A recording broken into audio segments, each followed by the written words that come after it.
আজি অষ্টমী পূজা আৰু সেইবাবে আমি পূজা চাবলৈ আহিলোঁ ঘৰৰ আটাইবিলাকে আৰু দেৱী দুৰ্গাক সেৱা কৰিলোঁ।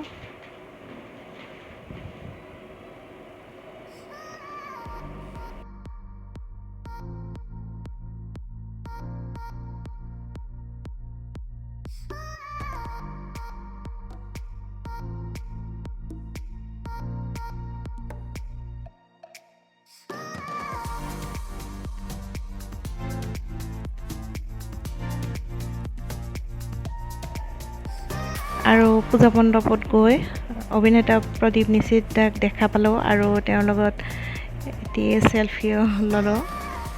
কিন্তু ভিডিঅ'টো অলপ কৰোঁতে অসুবিধা হ'ল অলপ, আৰু জুবিন দালৈও শ্ৰদ্ধাঞ্জলি অৰ্পণ কৰা হ'ল। প্ৰত্যেক পূজা মণ্ডপতেই জুবিন দালৈ শ্ৰদ্ধাঞ্জলি অৰ্পণ কৰা হৈছে। এনেকৈ আজিৰ ভিডিঅ'টো এইখিনিতে সামৰণি কৰিলোঁ। আন এটি ভিডিঅ' লৈ পুনৰ আপোনালোকৰ আগত আহিম।